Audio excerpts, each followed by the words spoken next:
Okay, welcome to this video. Uh, this is quite an important video that myself and Rebecca have intended to do for a couple of years and just haven't had time, or it just hasn't happened. So finally, we got to speak a couple of weeks ago and record this. I'm just going to be very quick, and then I'm just going to move into the interview. So this is Rebecca, who's a good friend of mine, and it's her experience of having an abortion a few years ago.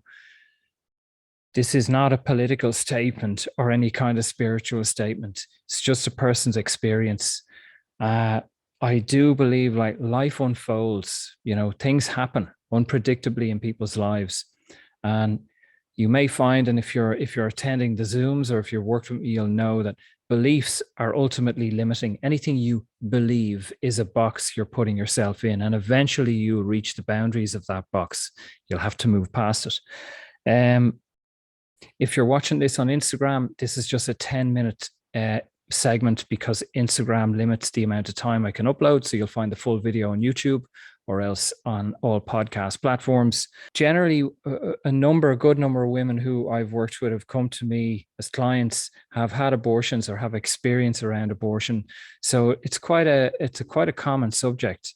And obviously we learn how to work through and integrate that, but there is a lot of societal pressure and shame and all the rest. So again, this is not about having a judgment.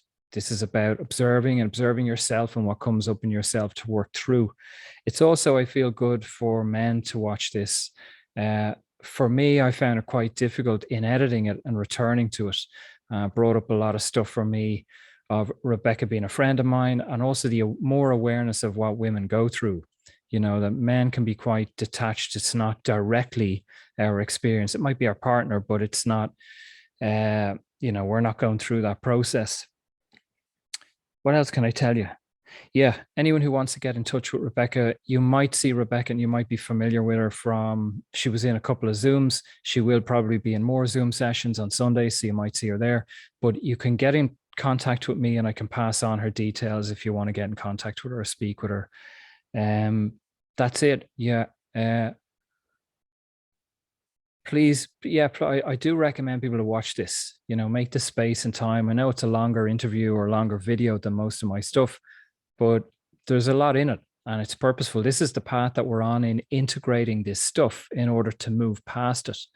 Often people don't want to feel these feelings, so they stay in the subconscious, that pain stays there. So this is about working through.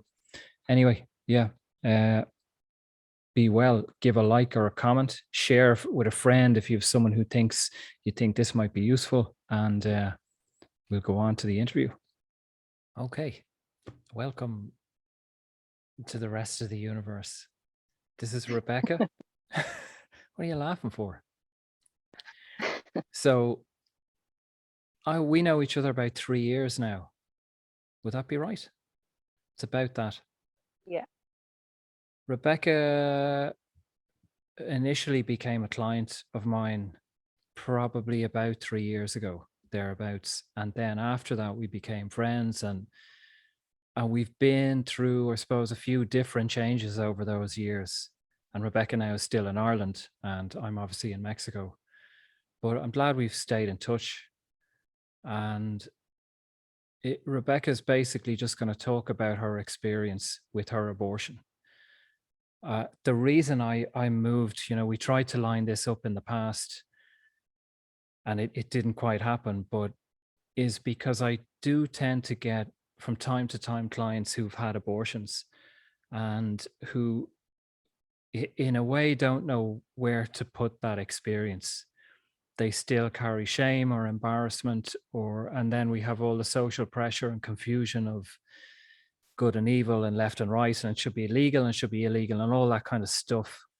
But what I was interested in your story, I think, was that this is an experience that people have, as opposed to idealism, that it should be legal or it should be illegal or any of that kind of stuff. So my intention here, I suppose, is not to be political in any way, neither for nor against. It's just an experience, but that I found from my own ignorance of having not any experience around abortion, that you had you had worked through a lot of it and you just had an interesting perspective or experience, and I thought it might be helpful for other people.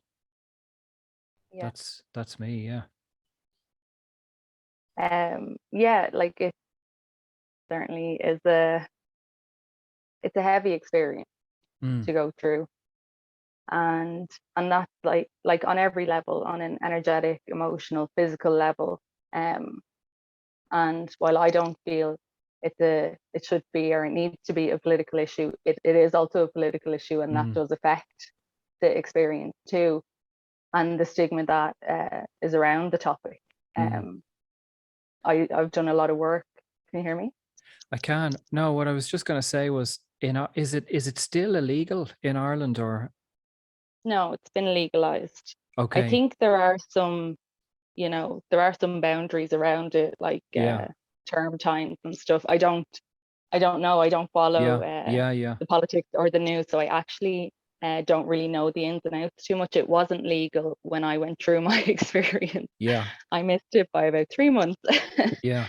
So those aspects definitely really added to kind of the weight of. Yeah, that repressive culture, and also the religious history, I think, of Ireland. Like marriage was illegal for a long time, abortion illegal. So there's that weight of judgment, society's judgment about what decision you make. Yeah, yeah, absolutely. Like there's yeah, there's a judgment being made on me. Mm, mm, um and I'm kind of, certainly at the time it was very like, oh, you need to keep this secret, mm, you can't tell anyone. And that's very difficult because um like I was pregnant, you mm. know. Yeah. And pregnancies, they have symptoms, and I tend to be quite sick with my pregnancies. Mm, So it was really, really difficult to be in this situation and to have to pretend that I wasn't to yeah. everybody, um, while facing morning sickness. And I was in college, I was working, I had a 4-year-old at the time. So yeah, the stigma around it, it just adds to it all. Like and I always, like, even now after having worked through it a lot, on many different levels, I always feel like qualifying. Like I use protection. I use two different types of Mm, protection, and I always want to qualify that, like, oh, I was responsible. I didn't make a mistake, as if, like, if I did make a mistake or wasn't responsible, that changes, the yeah. situation. Um, so Well, that's all still there. That stigma is still there within me. Absolutely. what age were you? I had just turned 26. And you were in a relationship? I wasn't in a relationship. No, I was Okay. just out of a relationship. Yeah. Yeah, Yeah. Yeah. yeah. Um, yeah. So, and obviously, I had a 4-year-old, so Yeah. Yeah. I'd had a Yeah. child. Um, I'd been through the experience of pregnancy and Mm, labor. And so it was funny. I was 21 when I got pregnant the first time around. mm, And I remember my mom saying, look, you have options, we can sit and think about this. And I was horrified. I was like, no, this is my baby. Like, how can you even, uh, I wasn't even 100% sure I was pregnant. And already I was like, this is my baby. Absolutely not. I'm not having an abortion. um, and yeah, I was already, like, bonding with my baby at mm, 21 when I found out I mm. was pregnant. So then the second time round, um, at the same stage, it didn't, when I first found out I was pregnant, it didn't enter my head that abortion was an option. I was Mm. like, oh no. And it was a real Catholic, like, I wasn't raised Catholic, but it was a real Catholic guilt. It was like, oh Yeah, no, yeah, you yeah, fucked up, so that's it. Nearly like I was taking this pregnancy as a punishment. yeah. That, No, like, that was very I much, can I was like, relate. I think that's deep yeah, within us. I was never practicing Catholic, but like around sex and those issues, I began like through medicine work to see where's all this shit coming from, all this yeah, guilt and shame and judgment. It's like I was never going to church every Sunday. I never believed any of that stuff. But yeah, yeah, it's so deep within us. yeah, absolutely. Mm, So that was all there. Kind of like, okay, you have to. face this, or Mm. you have to, I don't know, accept your punishment is what it kind of Mm. felt like, which that's, that's not the ideal energy to be bringing Yeah. a soul into the world in, Yeah. a little baby like, oh, you're my punishment, welcome to the world. um so yeah, I was kind of going, oh, I'm gonna have to leave college, I'm gonna have to quit my job, I'm gonna be a single mother with two babies. Mm. uh my finances, are not in a good place. I'm just out of a very long-term relationship. Like, it was all like on every level, I just wasn't in a position to have this baby. Yeah. And kind of resigned myself to that fact. I wasn't in a very, like, I always would have been quite spiritual, but I wasn't very in tune at this stage. Mm. Um, but uh, even on that level, like, yeah, I was kind of, yeah, I was just kind of moved on every level, that it just wasn't, I wasn't in the right Yeah. headspace. Yeah. And did you Um, feel that from early on, or was that something that developed? Like, well, as soon as you realized that you were pregnant, were you aware that I'm not in the position to have another child, or did that develop yeah, over? yeah. Okay, it was No, immediate. that was there immediate. Okay, That was yeah, there yeah, immediately, but it was kind yeah, of like, suck it up, tough shit, yeah. you know. That was my immediate reaction, and it was only in talking to a friend that she was like, "Okay, like, what? Why are you doing this? You don't Mm. have to do this." And I was like, "What do you mean? What do you mean I don't have to do this?" It's like, it's, there are options. You should Mm. at least look into them and see how you feel. And later that day, one of my sister's friends came over to the house, and she was very pregnant. And I looked at her and I just knew, oh, that's not going to be me. Yeah, I can't. yeah, That's not the right decision at all. Um, and yeah, that was kind of it. It was very firm. Like, that's, I can't go through with this. And I remember when I was pregnant on my daughter, when I was 21, and I found out I was pregnant on her, I was really upset, because I knew, kind of, I was really young. I was going to have to give up a lot of what I had planned to do mm. over through my 20s. And I remember sitting and crying and kind of holding my belly and saying, again, I wasn't spiritual at this point, but I remember sending her this golden light, and I knew it was a girl as well. And I was like, I'm not crying because of you. Like, I'm crying for me. I already love you. Mm. And just that bond was there. And it was no different second time around, even though I knew I couldn't have the baby. And Mm. even though it was a stressful situation, and even though there was, that feeling of like, oh, you have to, because it's punishment, when I sat and made my decision, and it felt really right that I actually wasn't going to go forward with it, I Mm. found myself doing the exact same thing. I was sitting, I was holding my belly, and I was sending that golden light, and I was saying, I'm really sorry. I'm not crying for me. I'm crying for you this time. Yeah, That, like, yeah, um, I can't go through with this, and I I can't welcome you at this time. But and it was a boy this time. yeah. Just as firm as I knew my first pregnancy was a girl, I knew this was a boy. And yeah, I sat and I bonded with him, and I spent 3 weeks. It was 3 weeks from when I found out I was pregnant to when I could get an appointment in Liverpool. Mm. So I spent 3 weeks with my little grape, is what I called him. He would have Mm. been smaller than that, but yeah, I sat with him and I talked to him all the time, and I cried for about three Mm. weeks straight. That because I love kids, Mm. I adore kids, Mm. I love being a mother, I loved being pregnant, I loved labor, I loved I love newborns. They smell so good. Mm. So to sit with that, and kind of uh, feel all that, and acknowledge, like, that this was my baby, and I was still making this conscious decision that I wasn't going ahead with this pregnancy. Mm. It was very confusing. I think it's easy to say all this now in hindsight, Yeah, but at the time I was very conflicted and really in a lot of emotional pain. yeah. And I remember the night before I was due to travel, like, I just wanted to drive off a cliff, really. And at this point, say up to traveling, had you told, like, did your family know? Did the father of the child know? Did your friends know? I mean, or did you, I don't know the resources in Ireland. Like, was there any kind of support in Ireland prior to traveling? Yeah, there is. So when you get in touch with the clinic in Liverpool, they put you in touch with a counselling service in Mm, Ireland. You have to go through counselling before they'll allow you okay. to make an appointment. So there are resources there. It Mm, is all very hush hush kind of, or it felt that way anyway. I'm sure yeah. it's different now. Um, and I told my mother and my stepfather and two of my friends and Mm, my sister. So I had support, and they were all very supportive, no judgment whatsoever. And mm, uh, they did their best. Like, it's a yeah.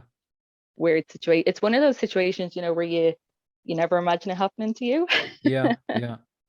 Like, I do really remember that feeling of, I never thought I'd be in this situation. I never thought I would make this decision or be having this experience. So it was very surreal. But I was fortunate I had that support. I think it because I don't know the percentages, of women who have abortions, but it's interesting that the whole world has opinions on abortion, but yet there's a percentage of people who actually have abortions, or who Yeah. are in that situation that they have to make that decision. But what I found interesting, and you reminded me of the last time you told me, was that awareness. Like, I have no doubt that there was conflict, in those weeks beforehand, and uh, I imagine a lot of stress and confusion and so on. But it comes through of your character, I think, of your connection to yourself, of that relationship with yourself, and as you call with your grape, to I had never heard that before from anyone, of just being present and knowing that you're still going to go through with it, but at the same time, the healing had already begun. It Mm. wasn't something that you kind of switched off, and then 3 weeks later you're in an abortion clinic. Like, I feel that Yeah. you were very aware in the build up to that, but I know I can totally get that it was still traumatic. It was still a challenge. Yeah. Yeah. No, how I felt about the whole situation actually added to the stress, Mm, because I couldn't just see it as a clump of cells, mm. you know. Um, and I also didn't feel like I was a murderer. You've got this Yeah, yeah, pro-life, yeah, pro-choice. It's yeah, just a clump of cells. It's fine. It's a baby. You're a murderer. Um, I didn't feel either of those things yeah, at all. yeah. Uh, I felt it was my baby, and also it's my right to choose. Yes, yeah. That I honor myself and this baby by making this decision. But that's what I was attracted to you, or attracted to your story, is like that people live in idealism. It should be yes or no, choose or not. And but that's also for other people. It's like other people should have the right to choose, or other people should not have the right to choose. Mm. But like, where do Yeah, you kind of come in and kind of go, I'm going to decide what the rest of the population can do? Yeah, it doesn't yeah, sit with me at all. But also, I think it's that individual guidance. It's an individual choice. It's an individual journey. If mm, most people can get grounded enough to kind of feel what's right for me, in that, yeah, which I have no doubt is a stressful situation.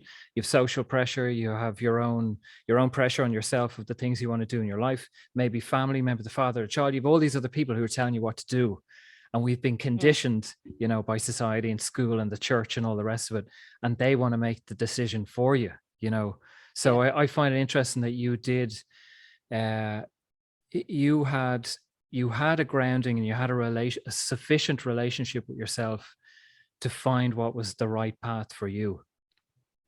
Like yeah, that's what because that's what I'm interested in anyone. Find what your path is, as opposed to what other people tell you to do, or what you think is the best path, but what feels right. yeah, yeah. No, like, I'm delighted that I had the capacity to do that. Yeah. Um, but then it also, like, it then ended up adding an extra layer I of, Yeah, I get that. Yeah. when I was over there, I'm being treated as a very clinically and medically, which is grand. Mm, mm, These doctors and nurses are doing this however many times a day, and they have their way of dealing with it or behavior. They're probably desensitized to it, which is totally understandable. Yeah. But I was very, and I'd say a lot of women who go through the clinic don't really want to acknowledge what's going on. Whereas for me, I was trying to nearly do a burial and funeral ceremony while they're doing this really painful, intensive medical procedure. And one thing that absolutely broke my heart was that I couldn't take the remains home. And I don't know how bizarre that sounds, I'm sure. I don't know. I just have to honor my experience that. And I struggled with that, that I didn't verbalize any of this stuff for a very long time, even to myself. Well, yeah, I did in my own head, but not to anyone else. And I would have been very nervous about it. But that's what I wanted. I wanted to have a funeral. This was this was a baby to me. It wasn't a clump of cells. It wasn't a medical procedure. It was my baby. I don't know how that. I'm very curious as to how that sounds to other people. But regardless of how it sounds to other people, that was very, very strong in my awareness, and just that's how I felt about it all. It really broke my heart that I couldn't do that. That I couldn't. There was like a lack of closure, or honoring what it was, what was there. So I struggled with that, and not being able to verbalize that, knowing that if I said that to anyone, they'd be like, "Oh my God." But what's up with this one? I think that's stood to your credit, to being in tune with that and to go through it, as opposed to having to go through it 10 years later, or that the unresolved stuff that we contend, that we skip over because it's too painful in the moment, and then 10 years later we're still carrying it on some level. I think that because you were as conscious as you are during it, that I just feel that it benefited you to go through it at that time. Oh, absolutely. Yeah. Now I know that made it a lot more painful because you were a lot more present, you were a lot more raw, but in the long term, it was a healthier way, possibly, of doing it. I don't know. Well, again, with hindsight, I think it was very much part of the beginning of my spiritual journey. Because after going through something like that, and because the way I feel about being a mother and babies and all the rest, and really trying to honor that spirit or soul that I carried for those couple of weeks. Afterwards, after the experience, it was just very hard not to acknowledge the sacredness of life, which might sound paradoxical considering I ended a potential life. But that's what I came away with, was life is way too precious to just be bouncing along and, not really paying any attention. Because that's how I ended up in the situation. How, like, the night that I conceived, the morning that I conceived, I really didn't want to have sex. I wasn't interested at all. It was a morning after, and I don't know how much detail, but I'll talk, you can edit. No, I think I want to respond just to the paradoxical as well, that like the world is not black and white, and that's the problem, I think, with this subject, is that people have very restricted, limited views, and they don't understand that yes, you can gain an appreciation or an experience for life through abortion, through someone dying, through a car crash. There's lots of different, it's not just like, everything is not that clear cut and simple. And I mean, I'm an alcoholic, I'm a drug addict. I had to go through that journey. I had to go through my own addictions and my own destruction.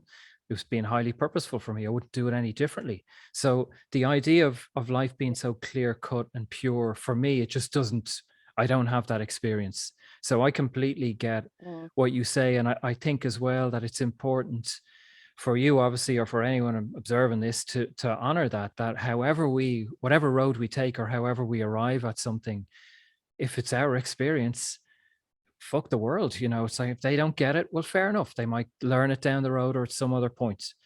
Yeah. On the morning after sex, I mean, I come across that with clients, and it can be a male thing as well, is that, of doing what we think the other person wants, or maybe just kind of going through the motions, and then maybe carrying that energy or that regret or whatever it may be, that I feel like I've worked with people, and it's come up myself, of those moments of not being, a full body yes, of not really being committed. But again, I think we have to go through, or I certainly have to go through those experiences in order to learn. I'd love to say I'm the kind of person who, like, no, I just know how to do these things. Anything I've learned is through mistakes. It's by doing it the painful way, and I do it enough times painfully, and then I very slowly get the message. That's just me. So I completely relate to your story with that. Sorry to interrupt, but yeah. No, you're fine. Yeah, same. Learn through the mistakes. Yeah. That's Apparently life. that's how it goes. Yeah, definitely. But yeah, like the night before was very lovely, and the next morning I wasn't interested. I was tired. I was hungover, and I did say no, and yeah, it just kind of still ended up happening, Yeah. because I would have been fairly meek. I don't know if that's a fair description, but well, one way or another, we ended up sleeping together again, and the condom split. And so I went and got the morning after pill, like, pretty much straight away within a couple of hours. And the woman in the chemist was like, "Oh yeah, you're grand, you're well within the window, you'll be fine." And I'm going, "Oh cool, great, I'm responsible adult, blah de da de da, on with my life." And it's just, yeah. So anyway, I didn't set firm boundaries. I didn't respect my body. I didn't set firm boundaries. I didn't even respect the partner in the bed with me that morning, because we honor everyone when we honor ourselves. And if I had have been firm and really stood my boundary, then neither of us would have had to go through this, because it did end up being an experience that each of us went through, even if it was very different and at different times. So after I had the abortion, that's all that was left, was this overwhelming sense of, you do not get to dishonor yourself anymore. Yeah. That's not an option, because when you do that, you end up in situations like this. Yeah. And having to do something that goes against your nature as a mother and a woman who loves babies and being pregnant and all the beautiful stuff that comes with that. So yeah, it was just really firm, like, you have to start honoring who you are. You have to just be who you are, speak up, and if that if you can do that, then you're honoring that soul, that baby that you couldn't have. Like, what better way to honor that spirit? Exactly, to get the live your lesson. life. Yeah. That's it. Like, do not waste this lesson. This was a painful lesson on every level. Let's pay attention. But it takes what it takes.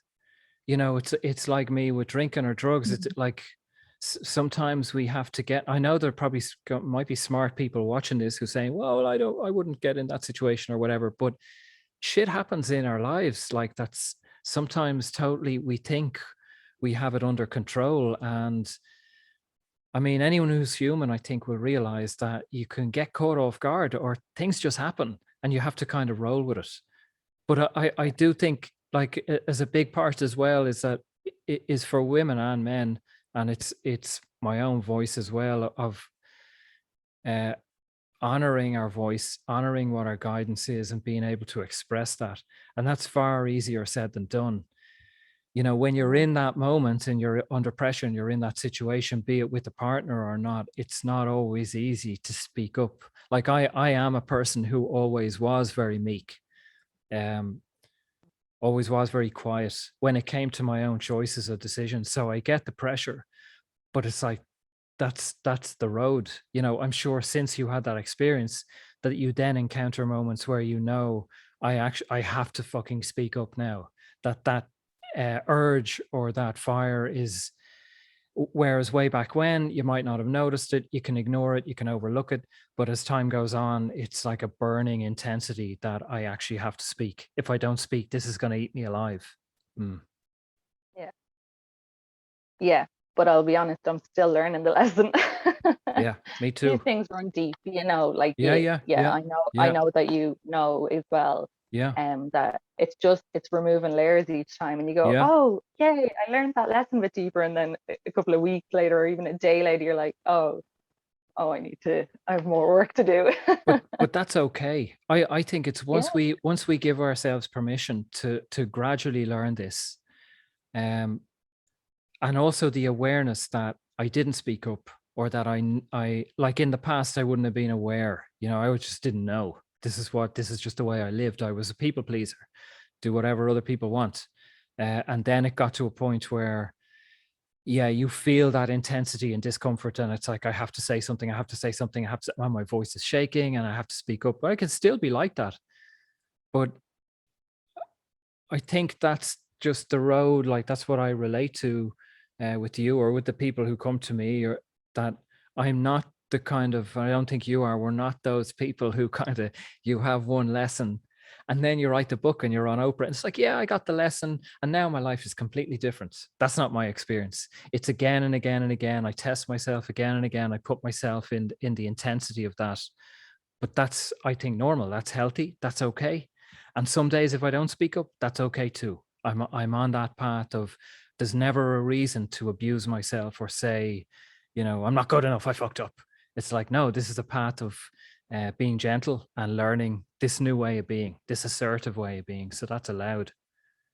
Yeah. Yeah. Take time and Yeah, yeah. yeah, no, it is. And I was really gentle with myself. Mm, Um, but yeah, I guess it was the catalyst for um kind of going a bit deeper into myself, who I mm, am, um, which kind of led me kind of down a more spiritual path, you know. yeah. It was all very messy, and What yeah, what like what yeah, was the time like when you came back from Liverpool? You know, even that day or the days or weeks after, you know, how were you within yourself? it was absolutely horrendous. Mm, It was horrendous. You know, it's the same with pregnancy and labor, you know. People tend to skip over the after part. yeah, You know, you're just so full of joy with this newborn baby that no one talks about how your body has essentially been through a car crash. You yeah, know, yeah. it is just horrendous. So it was the same after having the abortion. It was very similar to post baby.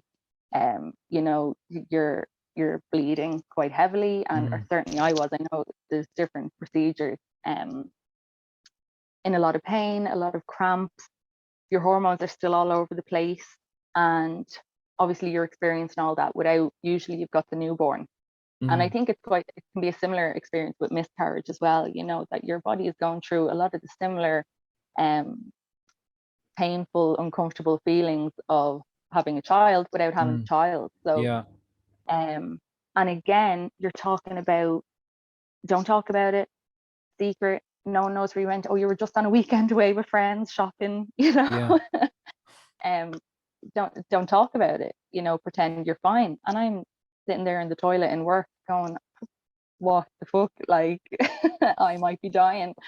Um, so really, really just really traumatic. But the traumatic part was not being able to go, lads, I'm in a job. Can I go home? Like I've yeah, been yeah, through this really horrible experience. You know, yeah, that was the worst part of it. you could kind of deal with the rest if there was some understanding. And now, I had a couple of days off or whatever, but it takes a couple of weeks for the body to get back to normal. So Can I I found that ask really you? difficult. Can I ask you? Did you feel that was so? Not people not knowing. Obviously, there's a privacy issue that it's your business, but Mm. would you have felt that there would have been judgment or criticism, from other people known? Yeah, definitely. Definitely, I would Mm, have worried about that. There was also like, there's so many facets to the shame yeah, and the fear around yeah, talking about. Um, it was still illegal in my country at the time. yeah, So I was half of me was going, I was probably really naive, but coming back through the airport or even going over through the airport, I'm like, are the police going to stop me and be like, we yeah. know where you're going and what you're doing? I know that is a bit naive, but there is that feeling of, Mm, even if it's just an energetic feeling, if something is illegal in your country and you have to sneak off out of your country to do it, there is that feeling. Um, it's an immediate judgment yeah, yeah. without anyone saying anything or doing anything. So there's the weight of that, absolutely. And then you're talking about a very Catholic country. Mm, When you're in work, a lot of people are, owners and managers are of a much older generation. So you're really mm, tossing the dice. You don't know what response you're going to get. Even yeah, with my friend group, I wasn't sure. The friend that suggested it to me, I was even surprised that she suggested it to me. I didn't really know where my friends stood on these. I was sure that they were all pro-choice, but it's a different thing when you're going through it or when you meet someone who's decided to do it. yeah. Um, you can trigger stuff in other people. So it really just felt like a roll of the dice. And when you're in a really kind of vulnerable place anyway, again on every level, Mm, emotionally, physically, it you don't always, or certainly I didn't necessarily have the strength to talk about it or to be open about it, say with people in work, or to say like I need space, I've been through something kind of mm, difficult, I'm working through it. Because obviously if you say that, you're going to have to, there's going to be follow-up questions on that. yeah. So um yeah, it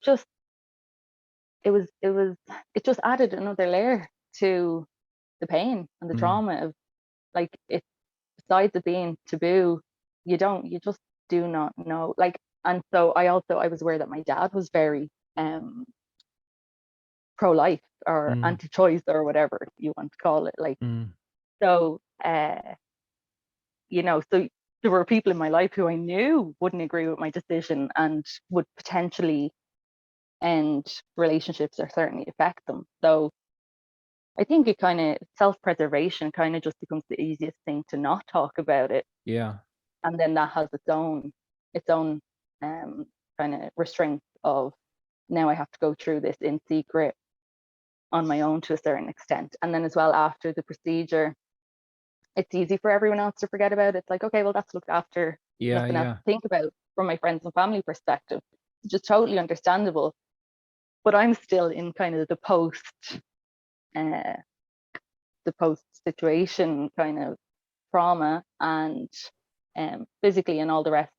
But that hasn't ever fully gone away. Like, I still yeah, yeah, I still go into that at times. And it's kind of like, you wonder if you're justified, or people won't want to hear this because to them it's boxed up and done. Oh, Becky, she had an yeah, abortion, and you don't need to think about it anymore. She's fine and happy and living her life. But there's still, there's still trauma there that pops up every now and again to be worked through. So that was going to be one of my questions. Yeah, is that, like, I know with me and the work I've done, and I know you've done obviously circles and medicine work and the work in Bali and stuff, that even as the years pass, we still can come back to these subjects, or traumatic experiences.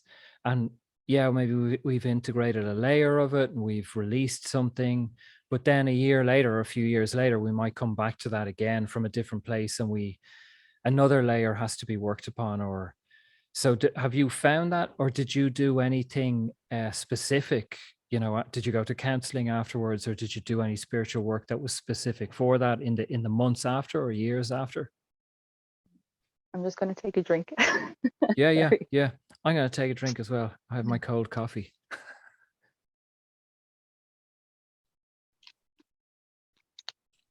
I think you have to do a follow-up session with a counsellor, with the same counsellor before you went. So yeah, I'm pretty sure I went to one session, which was good, and I spoke very openly with her. But it's all quite superficial, you know. It's like to tick a box. I know. Yeah. You know, we've checked their mental health, they're fine, they're not under any pressure, they're not being coerced or anything. And I don't think I didn't go to any other counselling besides that.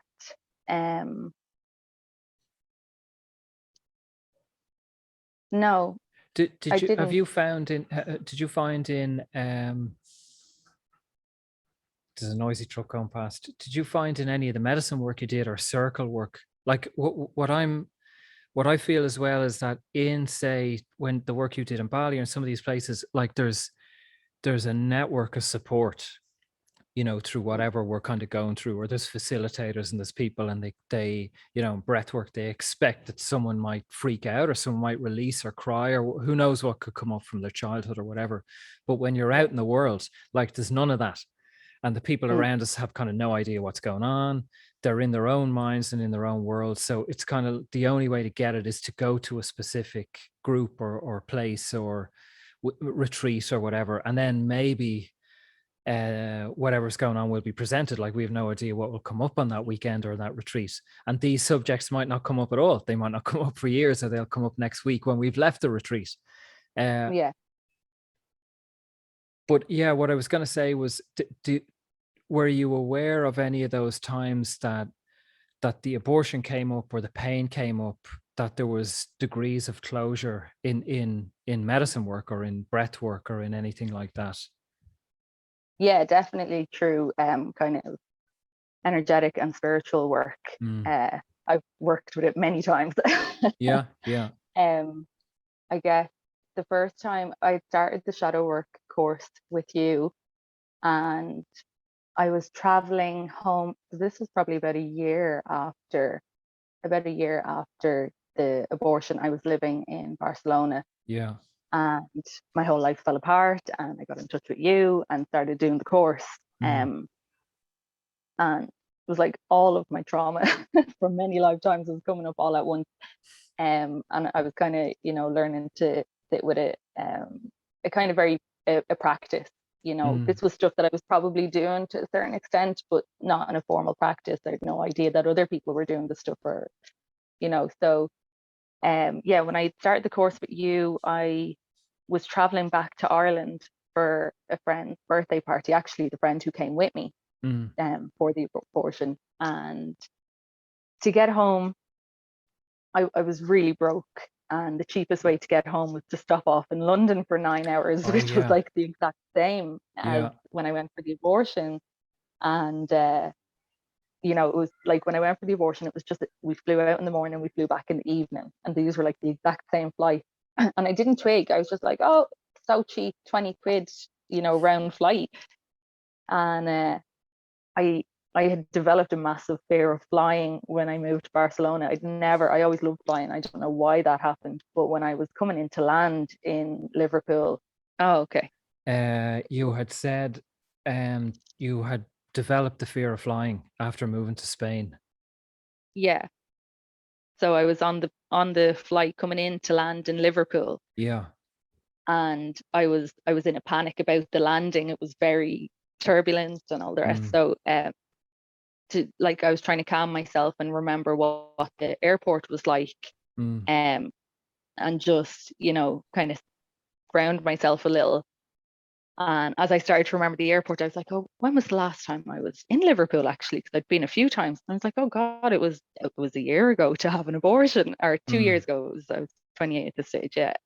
2 years ago to have an abortion. And oh my God, yeah, that heightened the anxiety an awful lot. I was standing in the queue to go through passport control, and really just trying to not go into full panic attack mode. It just all came to the surface all at once.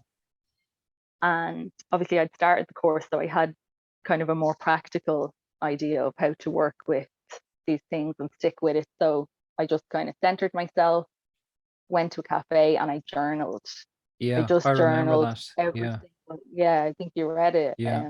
I just, every single thought, emotion, feeling, no matter how scared or shameful or whatever I felt about my thoughts or feelings about my abortion, I just wrote it all down. Mm, Um, and I think I wrote about 15 pages sitting in the cafe. It was really cathartic, mm. really stayed present with myself, that it was okay that I had these thoughts and feelings. And Isn't it yeah, interesting that when you started with me, that all that, and then you find yourself back in Liverpool Airport, yeah, like the coincidences, it's the divine timing that it's like it's all laid up to be released when you're ready for it to be released. yeah, There's no yeah, accidents. Yeah. yeah, exactly. And it felt that way. Mm, It felt very divine timing. Like mm, for those 9 hours that I was in Liverpool, I was so well looked after. Obviously, mm. I was just hanging out in an airport, or I went to a nearby cafe. But like anyone that I came across was just so uh, I don't know, angelic sounds a bit over dramatic, but just they couldn't have been more helpful, or knocking money off my fare, or advising me, oh, this is the best place to go, or just these really comforting experiences with all these beautiful people that I was encountering. And even when I was in the cafe writing, um, I was sitting down the back of the cafe, and the guy came down and he cleaned off the tables, and kind of the last people left from that section, and he closed my section off, and I was like, oh, do I have to go? And he's like, no, no, you're grand, stay where you are. And he left me there for another hour Yeah, completely alone in this part, just so that I could just write and cry. yeah, yeah. So it was just really. And then he ordered me a taxi and sat and had a chat with me, and like I'm sure I looked a bit fragile, Mm, absolutely, but I mean, um I don't know, I just felt so looked after. It mm. was a really beautiful experience. And by the time the 9 hours was up and I was heading on the flight, I just felt so much lighter, and Mm. um yeah, just so much more at peace. And that's probably when I reconciled a lot of what I'm talking about now. So there was 2 years where things probably felt a lot more messy and chaotic, and Yeah. um it was kind of in the working through it that you get this hindsight and this kind of growth I and like insight. I think that it's presented to us when we're ready to work with it. It's easier to kind of say, I want to go and deal with my whatever, but maybe you're not ready to deal with your whatever. So there was kind of an incubation period, maybe of all that, plus the space and time from the actual experience. And then you generate this safe experience in the airport to go through it. Excuse me, of a fly in my throat. But yeah, it arrives at the right time. Yeah, Like yeah, not when we want it, but when we're ready, if that makes mm, sense. yeah, definitely. But it's just so funny because I did all that, did all that writing, and I was like, oh, this is great. I've worked through so much trauma. And you kind of like naively box it up and you go, okay, I've dealt with that, you Yeah. know? God, Yeah. good work, pat on the back, well done. And yeah, rightfully so, pat on the back. That was a lot of hard work. Um, but yeah, of course, it's arisen again Yeah. many times Yeah. since, with deeper layers to integrate as my kind of beliefs have changed. The lens that I look at my experience through changes, and so I have Exactly. to integrate it again, Yeah. at my Yeah. new level of understanding or perception. Um, so at an ayahuasca ceremony, when I found out I was pregnant, I made the mistake, or not mistake, whatever. I looked up what my due date would have been to Mm, see if I could have had the baby and stayed in college. And my due date was Valentine's Day. So, mm, you're not going to forget that too quickly. It's not just a random date. So every Valentine's Day I would have sat, because my mother had a stillbirth when I was 5, 8.5 months on the 15th. of February. Okay. And so the dates were very linked with my mom's experience. Mm-hmm. So, and obviously she knew what I'd been through. So around Valentine's Day, around the 15th, we would sit and kind of, sit and feel Yeah. sad together, I guess. Yeah. Yeah. Yeah. I would go to my little brother's grave and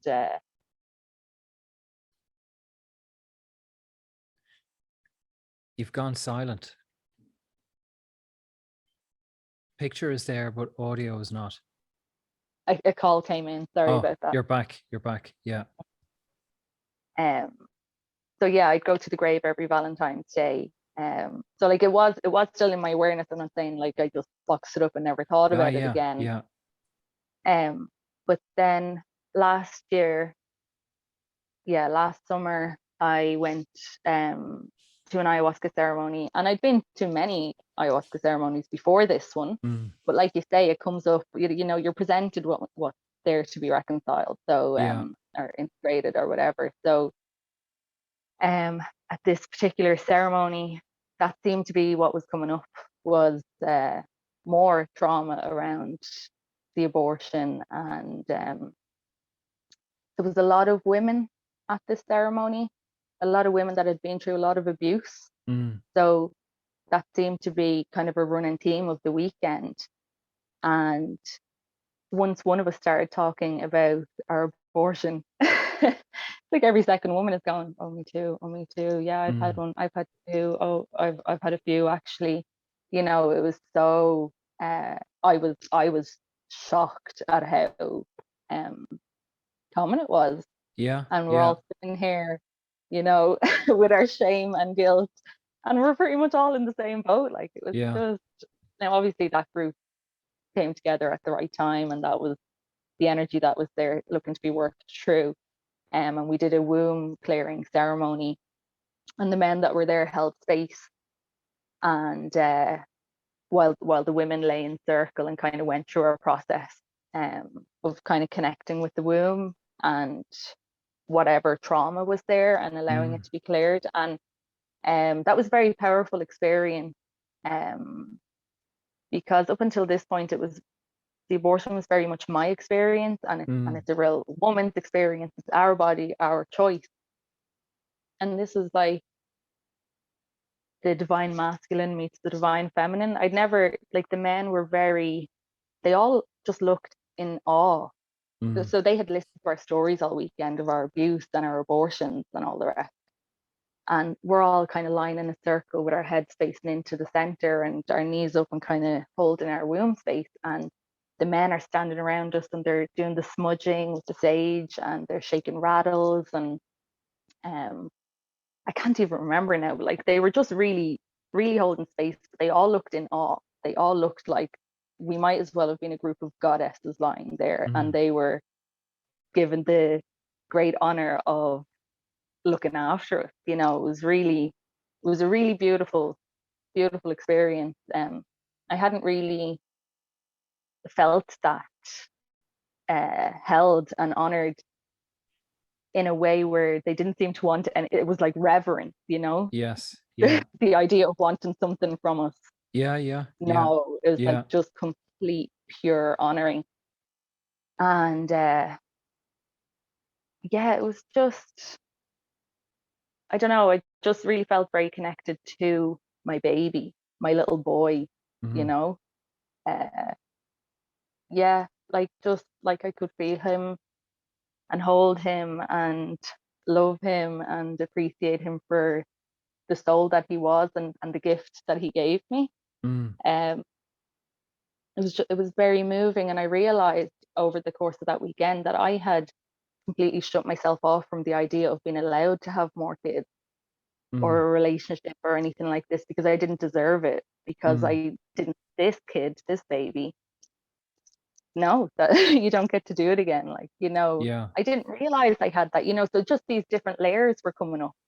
I didn't know that I was going, I'm never having kids again. No, it's too hard and difficult, but I don't feel that way. I'm not looking to have kids, but I do, I love babies, and the idea of having more, you know, I'm a bit indifferent at this stage, but I realized that I had completely shut myself off. I didn't deserve that. I wasn't allowed to have that. And that's what was coming up that weekend, was that I was still punishing myself Yeah. for my It's decision. interesting, isn't it? The way we don't realize it's the same with me. Like, we don't realize or the subtle beliefs that we attach onto and we build. We only find them when we realize that this is a block, that this is a wall. But up until that point, we're totally unaware that I actually live from this untruth, this kind of Yeah. nonsense. Yeah. And obviously Yeah. they limit our choices or our interactions with people, and we're totally Yeah. unaware that they're there. Like in ceremony, when I was deep in the medicine, the spirit of my brother that had passed, the stillbirth that my mother had, Jonathan was his name, and I always would have felt very close to him. I was 5 when my mom had that experience, and he came to me in a dream when I was 5 and brought me to heaven and explained that he was fine and showed me around and asked me to go back and tell everyone else he was okay. And I would have grown up talking to him a lot, like felt very close. I would have spent a lot of time at his grave. And when I was deep in the medicine, I don't know, it's hard to talk about these experiences because it's like, not like, oh, he came to me or the spirit came to me, but this knowing of Yeah. he was with me, and he was explaining that him and my grandfather were explaining that I had to work through this, that I had to clear this energy because there were actually other souls to come through me. I was supposed to have more kids, so I couldn't hold on to this Yeah. trauma. Yeah. I needed this to be cleared Yeah. so that I can go through the experience of birth again, that that there's other souls to come through. So Get give me ready. a lot a lot to think about, and kind of work with.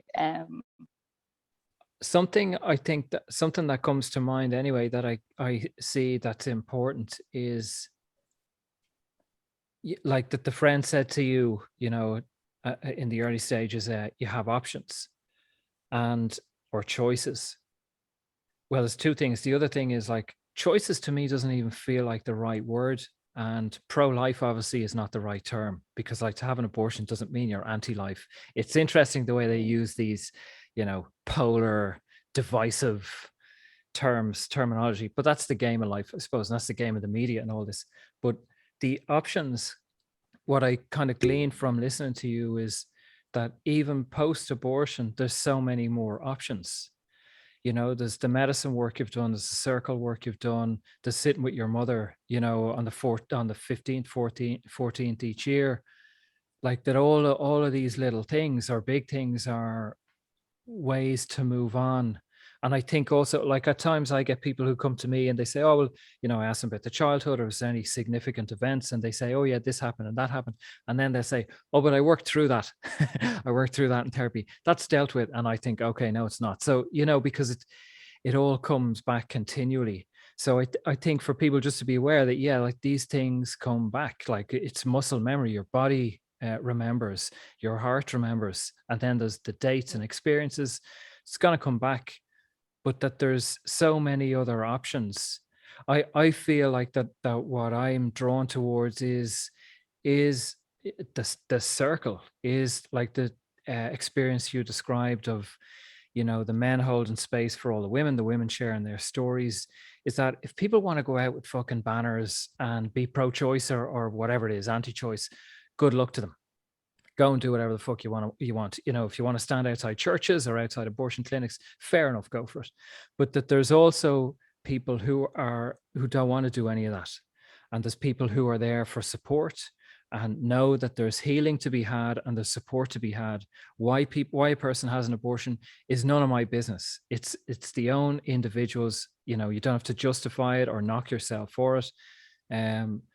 But that if we had that bubble, if we can build a community wherever it be in the world, to just allow people to go through whatever experiences they go through, childhood abuse, fucking poverty, the abortion, whatever it may be, you don't have to explain it. That with those pockets in the world, I think those who are ready and need to heal can hopefully find those pockets and get on with their lives. I'm Yeah. not looking to change the world. I'm not looking to change people's religious opinions or any of that. Leave them to it. I don't really care about them. But that there are other people who are ready, and who need to heal and want to move on. Well, like I think healing can take so many different forms. I went to the Repeal the 8th Yeah. march through town, and this was about a year or two after it was 2 years after the abortion. It actually happened around the same time that I took that trip to Liverpool and kind of worked with that stuff. And Just to let people know who won't know what that is, it's it was the eighth Amendment in Ireland to allow abortion. And there was protests going on and off for years in Ireland to try and allow that, because people were going to the UK. yeah, And so eventually then, the Eighth Amendment in the Constitution gives equal right, or gave equal right, to the fetus and the mother, which meant okay, that doctors were in a conundrum. If the mother was ill and dying, and the only way to save her was to that's right. perform an Yeah. abortion, they couldn't do it because the fetus was actually recognized as an equal human to the mother. And a woman, Vita Halapanar, Yeah. I'm I can't not going to pronounce pronounce it her name either. Yeah. correctly, but she passed away because I think her pregnancy had gone septic and she needed an abortion, and she was telling them and asking them, and they wouldn't perform it because of the Eighth Amendment. Like, they knew that it had to be done. They had to cover themselves legally, and a woman died. So that was the Eighth Amendment, and that's what kicked off the marches in throughout Ireland. And so, like, I would be similar to you. I'm not a protester.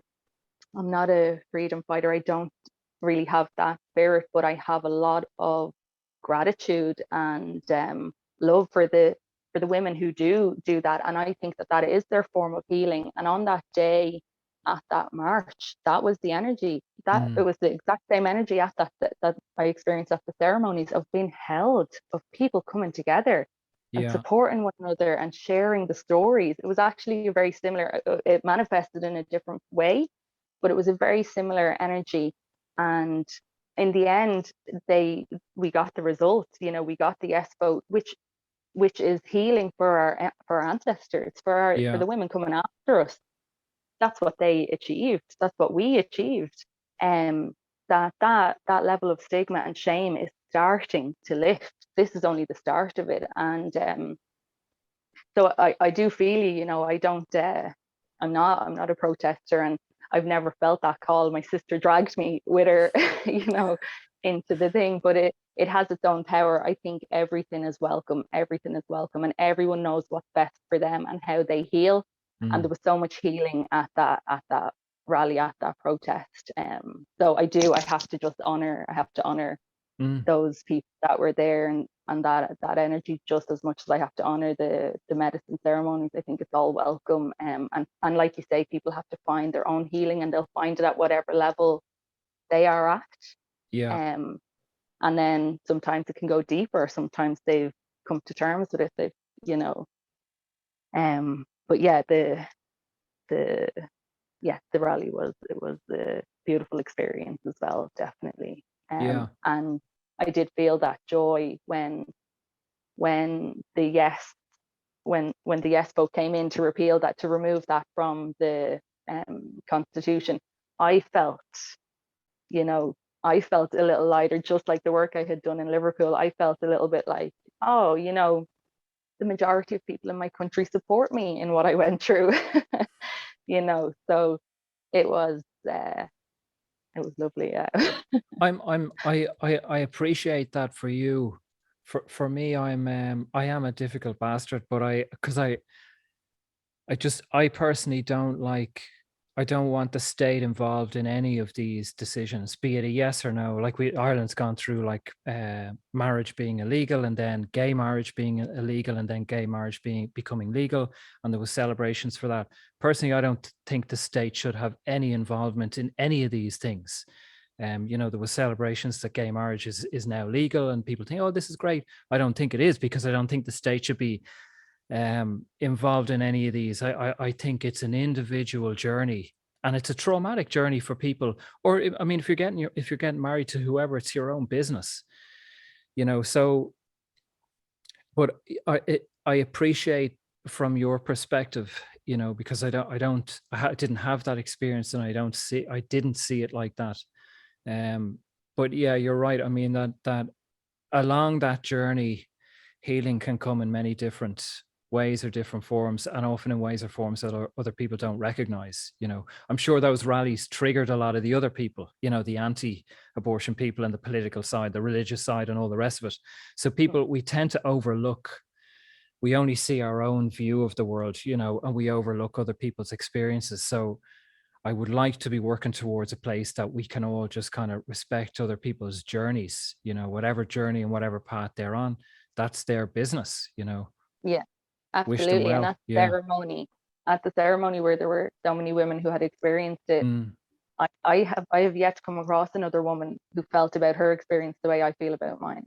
mm, I've yet to come across another woman who has felt like, oh, that was my baby, and you know, um, and I haven't talked to loads of women, but any that I have, they haven't felt that. It's like, no, I had my abortion, I didn't want to have a baby, and that's it, I'm fine. Like really, and they yeah. genuinely, Yeah. not to say that they always feel that way, like me as well. I'm sure it comes and goes at times, but lots of women who seemed really at peace with their decision Yeah. and didn't really feel anything more than that, Yeah. and I think that like that has to be allowed. Everyone has to be able to have their experience and their journey, and they'll experience it at the level that they need to. Um, so No, yeah. I'm grateful. I know you told me this story. I think we were in Cabinteely Park 2 or 3 years ago, but it was just an insight for me into that experience. I know you can read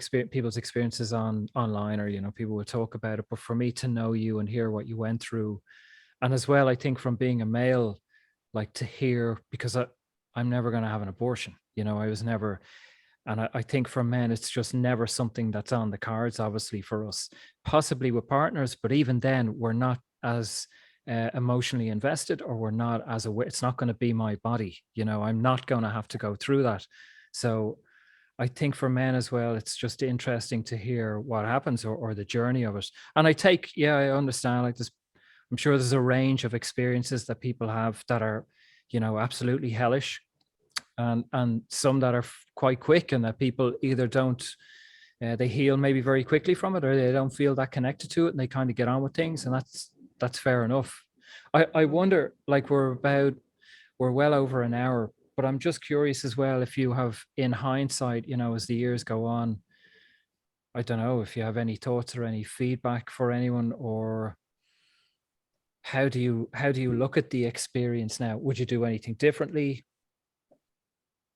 Would I do anything differently? Like that depends on what day you catch me and what mood you catch me in. Yeah, yeah. No, I you get that. know, Yeah. um, I have definitely had moments since the abortion where I have just gone, oh my God, how could I have done that? Straight up honest. They're rare. They are very rare, Mm, maybe 2 or 3 times in the last couple of years. But I've definitely had moments where I've gone, oh my God, I can't believe I did that. That was my baby, because mm. I feel the way I do about it. Um, and I have to be honest, most of the time I don't really dwell on it or think Oh, about yeah, it too much. yeah. Um, so yeah, it's a complete mixed bag. Would I do anything different? I don't think I don't I don't think that question makes sense, because I was always making the decision that made sense at the time. Yeah, yeah.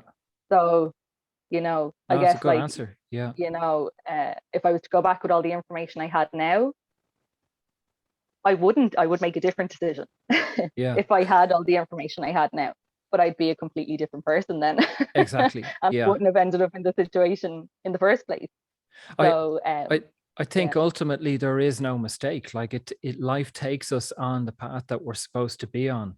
And it kind of comes back to where we started, that people have these ideological views of the way life should be, but life isn't like that. Life is there's a range of colors, and shit happens. That's life. You just have to make the best decision you can, and hopefully be as grounded as you can be in those circumstances. And I think as well that with all of us, or probably most people listening, or for myself as well, that these experiences mold us, you know, they kind of make us.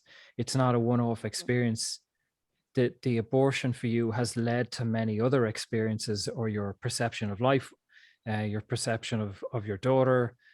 So it's just far too black and white for the world to say that's wrong, or that's bad, or that's, because out of some of these challenging experiences we have, you know, a renewed sense of life and a renewed perspective of life that we wouldn't have gained otherwise, you know. And I think that's the way Mm. things unfold, as randomly as they do, or seemingly as randomly as they do. Yeah, absolutely. So, like, I guess to anyone that has been through it or will potentially go through it, the only advice I would have is to honor your Mm, experience yeah, completely, you know, and go easy on yourself and be with yeah, yourself, and connect to others. There's great healing in sharing our experiences, um, at a time and place when it feels right, and with others who can understand or have been through something similar. It's really powerful healing, coming together as a group, you know. So no, yeah, I'd second that. I, mm, that's kind of what I'd feel if anyone takes anything away from it, that it's not about the right or wrong is an intellectual pursuit, but whatever journey you go on, that there is support, um and yeah, to be as grounded in ourselves, I think, and as nurturing as we can be throughout it. I feel that if we're not, and I know from my own, I obviously didn't have an abortion, but through my own experience of addiction or living in the car, that I feel that when I'm not with myself going through something, I'm going to meet that stuff down the road. That's just me, you know. So I would prefer to kind of be as conscious as possible going through it, as gentle as possible going through it, and nurture myself. And then it's just an easier afterwards, you know.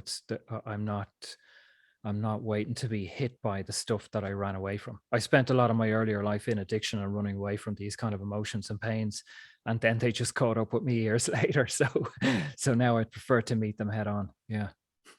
yeah, absolutely. I think uh, kind of live a much more a life more in flow when you can Mm, be with whatever is moving through, you know. yeah.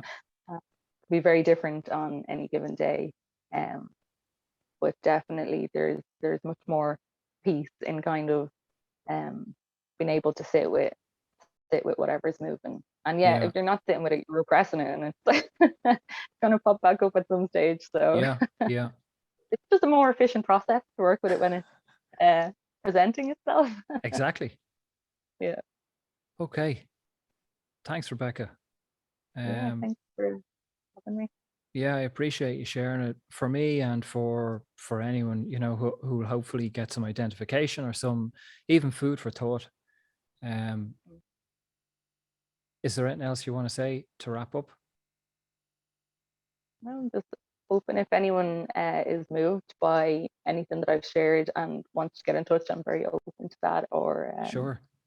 yeah, if there's any way that I could help anyone that has gone through it or is going through it, Yeah, uh, that's the beauty of going through these experiences, is being able to offer exactly. comfort Yeah. and support to others. So yeah. So I do feel that that is part the reason why some of us go through these things, is that when we get through it, obviously we can be of use to other people. Yeah, like my alcoholism or whatever, like the point is community, and is to be supportive to other people. Do you have a website, or I can, if people get in touch with me, I can pass on your email address or contact details.